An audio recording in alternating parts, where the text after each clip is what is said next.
क्या हर बार जो दिखता है वो सच होता है, या कभी कभी हमारा दिमाग ही हमसे खेल खेलता है। आज की कहानी एक ऐसे इंसिडेंट पर बेस्ड है जहां एक छोटी सी गलती किसी की जान भी ले सकती थी।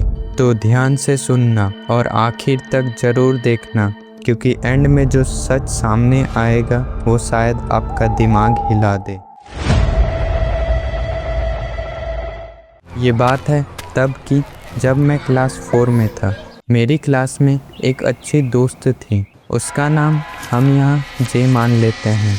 जे का एडमिशन नया नया हुआ था हमारे स्कूल में, और उसका पुराना स्कूल हमारे घर के पास ही था। लेकिन वो स्कूल थोड़ा अलग था।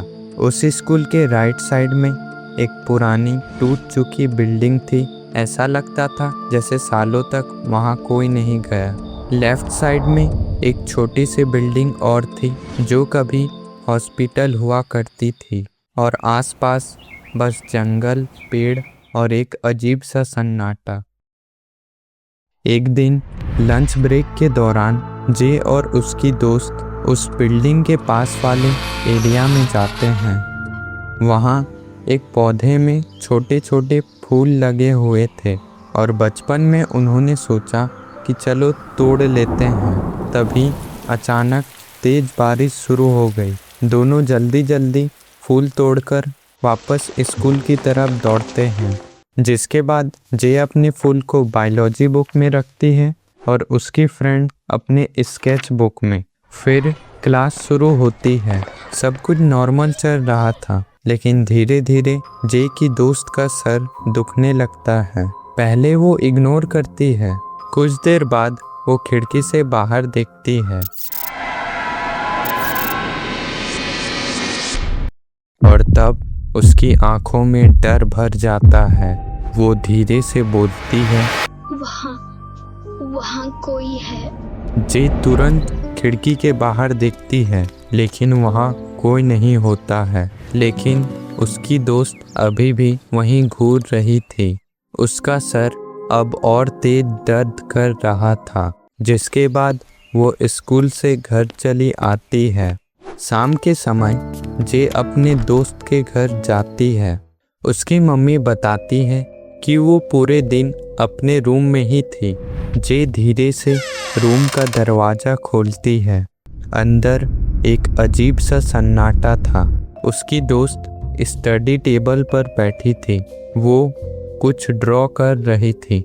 जे धीरे धीरे उसके पास जाती है और उसकी स्केच बुक देखती है।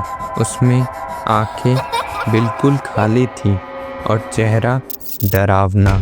सबसे अजीब बात, वो बार बार वही चेहरा बना रही थी, जैसे उसके कंट्रोल में ही ना हो। जे उसको आवाज़ लगाती है, सुन। कोई रिस्पॉन्स नहीं। सुनना। दूसरी बार उसकी दोस्त धीरे से उसकी तरफ देखती है, और उसकी आंखों में गुस्सा नहीं था, कुछ और था। और अचानक वो अपने हाथ में पेंसिल उठाती है और जे पर हमला करने के लिए दौड़ती है। जे जोर से चिल्लाती है। घर वाले तुरंत रूम में आते हैं और उसकी दोस्त को पकड़ लेते हैं। उसका बिहेवियर बिल्कुल एबनॉर्मल हो चुका था। डॉक्टर को बुलाया जाता है, जिसके बाद डॉक्टर उसको एनेस्थीसिया देकर सुला देते हैं और कहते हैं इसे डिलीरियम हो रहा है, इसे चीज़ें दिख रही हैं। फिर सजेस्ट करते हैं कि आप इसको पैरासाइकोलॉजिस्ट को दिखाइए। सब लोग बाहर चले जाते हैं। जे की नज़र उस फूल पर पड़ती है और वो उसे उठाकर घर ले आती है, जिसके बाद वो अपने फूल को भी निकालती है। फिर उन दोनों फूलों से एक अजीब तीखी सी स्मेल आ रही थी। कुछ देर बाद जे का भी सर दर्द करने लगता है और वो सो जाती है। अगली सुबह उसकी दोस्त को पैरासाइकोलॉजिस्ट के पास ले जा रहे थे, तब उनके साथ जे भी चली जाती है। टेस्ट होते हैं और रिपोर्ट बिल्कुल नॉर्मल आती है।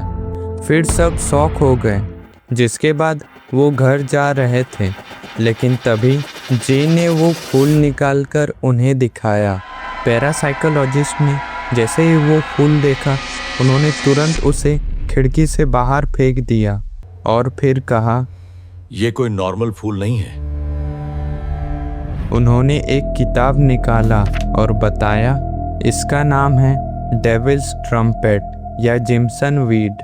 इसका हर हिस्सा जहरीला होता है और ये इतना पावरफुल होता है कि ये इंसान को ऐसी चीज़ें दिखाता है जो असल में होती ही नहीं। दरअसल ऐसा हुआ होगा कि बारिश के दौरान जब वो फूल तोड़ रही थी, तब पौधे का कुछ रस बारिश की बूंदों के साथ उसके बॉडी में चल गई और धीरे धीरे उसका इफेक्ट शुरू हो गया।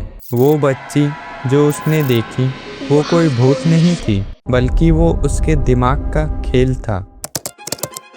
हर बार जो दिखता है वो सच नहीं होता, लेकिन इसका मतलब ये भी नहीं कि हर बार कोई भूत नहीं होता।